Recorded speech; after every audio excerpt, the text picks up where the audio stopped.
श्री स्वामी समर्थ. स्वामी प्रकट दिनाच्या सर्वांना स्वामीमय शुभेच्छा. आज एक कथा आहे, ती एका स्वामी भक्ताची आणि त्याच्या 8 वर्षाच्या मुलाची आहे. ही कथा प्रत्येक स्वामी भक्ताने ऐकावी अशीच आहे. तुम्ही हे ऐका आणि तुमचं ही जीवन कृतकृत्य करा.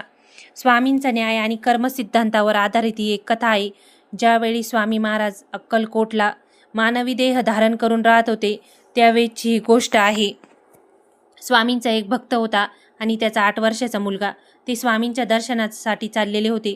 परिस्थितीने तो अत्यंत गांजलेला होता, म्हणून त्याला असं वाटलं की आज आपण स्वामींचं दर्शन घ्यावं आणि स्वामींच्या दर्शनानंतर आपल्या परिस्थितीत काहीतरी सुधारणा होईल. म्हणून ते दोघेही स्वामी दर्शनासाठी चाललेले होते. चालता चालता रस्ता खूप लांब होता. त्या दोघांनाही खूप तहान लागली, म्हणून ते दोघेही एका विहिरीजवळ गेले आणि त्या विहिरीतलं पाणी त्यांनी दोघांनीही पिलं. पण ती विहीर इंग्रजांची होती हे त्या दोघांनाही माहीत नव्हतं. पाणी पिऊन ते विश्रांतीसाठी थोडा वेळ तिथंच बसले.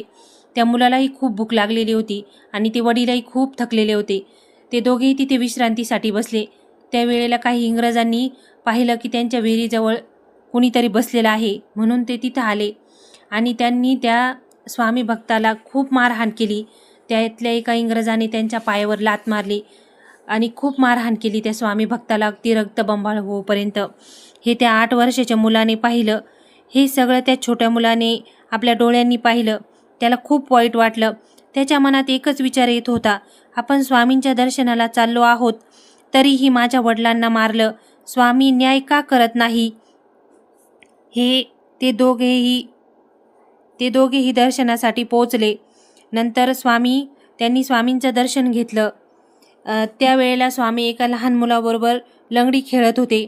त्या मुलाने स्वामींचं दर्शन घेतलं, पण त्याचं मन शांत होत नव्हतं.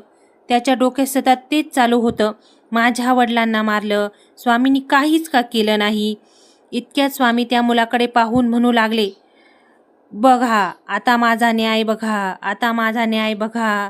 आणि स्वामी मोठमोठ्याने हसू लागले आणि स्वामी ते स्वतः लंगडा चालत खेळू लागले. माझा पाय लंगडा झाला, माझा पाय लंगडा झाला, असं स्वामी मोठमोठ्याने म्हणून हसू लागले. हे पाहून त्या मुलाला काही कळेना.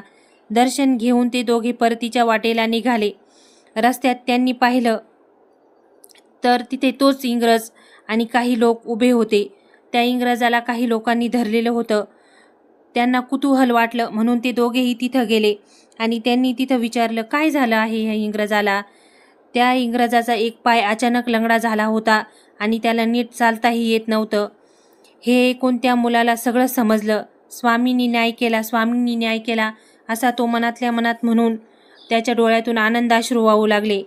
आणि ते दोघेही, मुलगा आणि तो स्वामी भक्त, आनंदाश्रूंनी त्यांचे डोळे पाणावले आणि त्यांना एकच गोष्ट कळली की स्वामींनी न्याय केलेला होता. म्हणून लक्षात ठेवा, स्वामी आपल्या भक्तांवर अन्याय सहन करत नाही, ते योग्य वेळी न्याय करतात. जय जय रघुवीर समर्थ. श्री स्वामी समर्थ. जर तुम्हाला ही कथा आवडली असेल तर व्हिडिओला लाईक करा आणि स्वामींचं नाव कमेंटमध्ये नक्की लिहा. श्री स्वामी समर्थ. आजचा दिवस तुमचा स्वामीमय आणि आनंदात जावो, ही स्वामीचरणी प्रार्थना. जर कथा आवडली असेल तर चॅनलला सबस्क्राईब करा. कथा ऐकल्याबद्दल धन्यवाद. श्री स्वामी समर्थ.